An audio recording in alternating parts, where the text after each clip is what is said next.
Hi, this is Donovan Deschner. It is Monday, May 21st, 2012, and it's the day that I'm starting 260 minutes where I'm going to be writing and recording 5 new minutes of stand-up comedy every single week for a year, 52 videos. First one is tonight. I'm about a block away from Comedy Monday Night, one of my favorite open mics in the city, to try out new and newish stuff.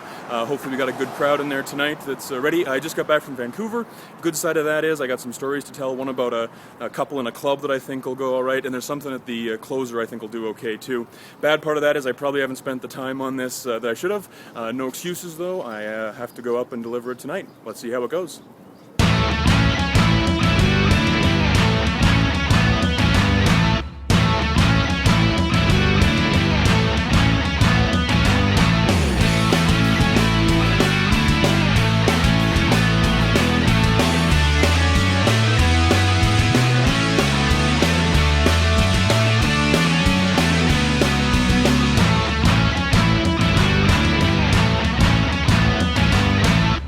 Give it up for Donovan! I can't read the last name, everybody! Oh, thank you, Sterling Scott. Glad my parents are here for this. That's great. Yeah. Tonight is a special night for me. You don't know. It's actually my 7-year anniversary as a stand-up comedian. Thank you, and you've never seen me before. It makes me feel good. I actually remember my first time on stage. I was so nervous the first time. I squeezed the microphone so hard that I lost feeling in my entire right arm. Because of that, I have never whacked off before a show. After, sure. I mean, it's numb. That's awesome. Also, my first time on stage, there was this table, like it was a kind of a higher stage, and in the front row, kind of looking like the Last Supper, there was this just group of lifeguards, like the 20-something lifeguard girls. They had like low-cut tops on, like it was fantastic for me. And every time they laughed, they jiggled, and I thought to myself, I am definitely doing this again. I will be back to this. Yeah. So that's the impact that girls can have on you don't even realize how small the thing. You know the reason I have a beard is because one week I got lazy and a random girl complimented my beard. She said, "You look good," and now I have a beard. I had to spend thousands of dollars on new headshots and a beard trimmer. I reinvented my life for a woman I've never seen. Like before or since. It's crazy. A year after I got the beard, or 2 years I guess, I had to shave it off for this video thing I was doing. Another girl saw me and complimented, "Oh, you look good, clean shaven." I just said, "Where were you?" So I didn't get that date either. This does relate. I'm starting going back to the gym. It's tough to go back though and motivate myself because this isn't my rock bottom, surprisingly. Thanks. My rock bottom was like 280 pounds or something. This is like 230. So it's tough to motivate myself. But the benefit that I find of going back to the gym is that I'm now staring at girls longer on the street. Like every pound I lose, it's like another half second that buys me, I figure.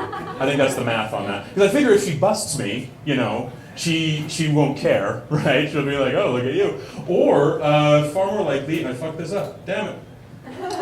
I went the wrong way. Oh, and there's also a better chance that she's staring back at me, which hasn't happened yet, but I mean the odds are higher. Like I think it just depends on who you are, whether or not you're gawking or flirting. Like that's the scale. You know. I'm too in the middle right now though. Like I need to either skew one way or the other. Because when she does bust me looking at her, I can see her just judging me. Like, what's this guy doing? Is this a self-esteem or a more Mace moment? I don't know. In the middle of nowhere, really. So.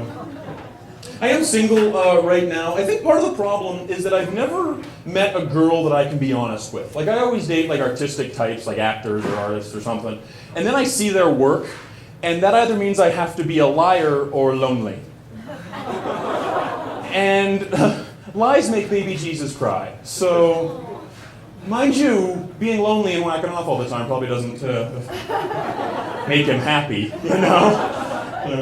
My relationships make baby Jesus cry. And by the way, I'm sure she's thinking the same thing. Like after she sees me on stage, she's just like, "Well, at least he's tall." Forward yet? All right.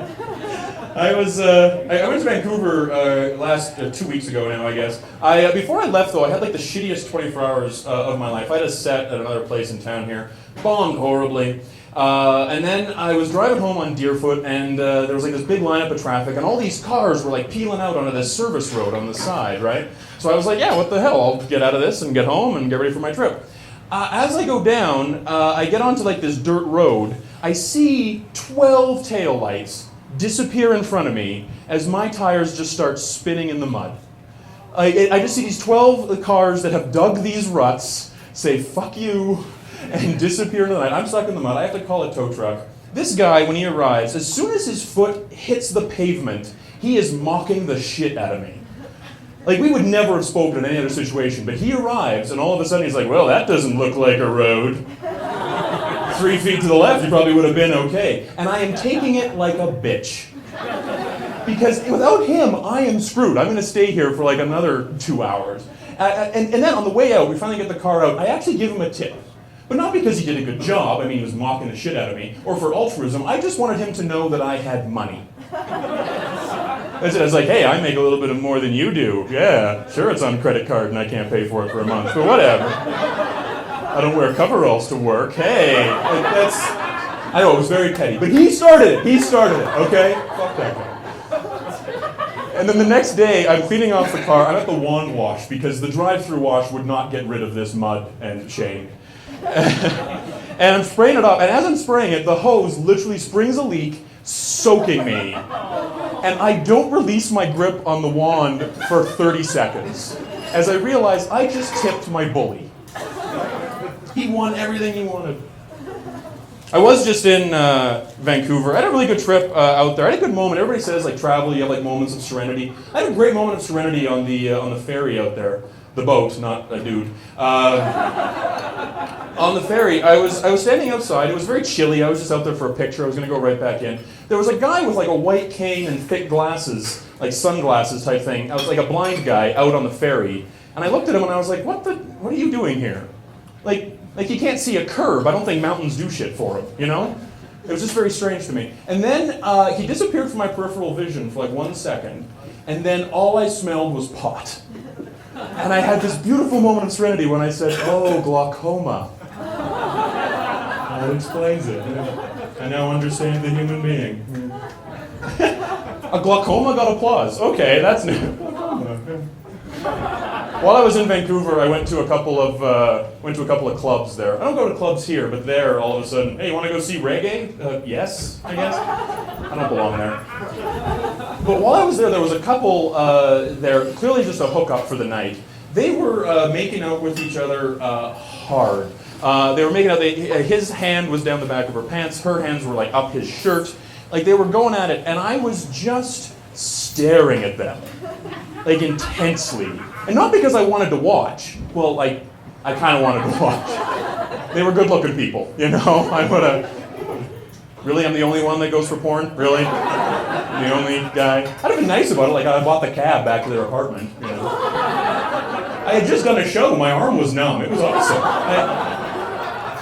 But I was staring at them, wondering, I was just like, what the fuck are you still doing here? Like, they are all over each other. They're not going to learn anything more about one another in this loud club. They're not interested in each other's personalities, you know? Unless his hopes and dreams are, like, in Braille on his tongue. She's clueless. So I stared at them. They finally got so awkward, they went to the back of the club, and I followed them. I had nothing else. I've been rejected twice, so I was like, fuck, I'm gonna... Yeah, so I followed them, and I'm staring intently at them. And finally, they get so weirded out that they leave. They get in a cab and they go and do what they gotta do. So wherever they are, I just want to say to them, you're welcome. I am an awesome wingman. I had no idea who those people were. He got laid because of me. 3 more drinks, he'd have been screwed. Come on. My friends, though, are the worst wingmen. I was recently, I think, asked out on a date. I'm not entirely sure, to be honest. She said to me, like, oh, do you want to go to beer sometime? And I just reacted to the word beer and just said yes. Like, it was this weird Pavlovian thing.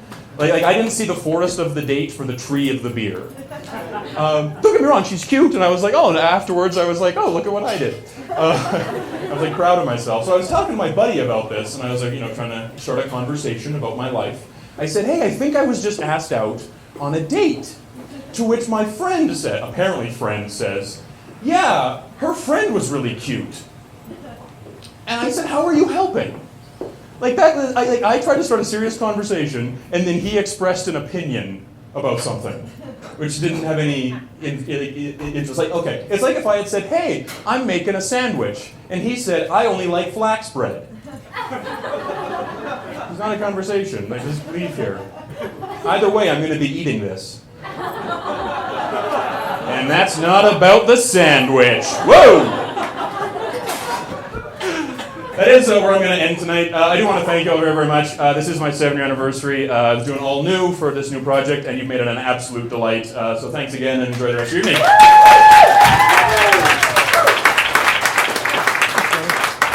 Donovan Deschner, everybody! Give it up on his anniversary night! Every single week I have to have a video online. Every single week I have to have 5 new minutes. And I think by week 32 I'm going to probably be angry at this version of me. Well, I can't tell you how happy I am that 260 Minutes is launched. That was the first set. I think it went pretty well. The thing about the Vancouver couple worked as well as I thought it would. The closer didn't. That could use a bit of work, but I think it has potential. And I think it brought us off to a great start. Only 51 more to go.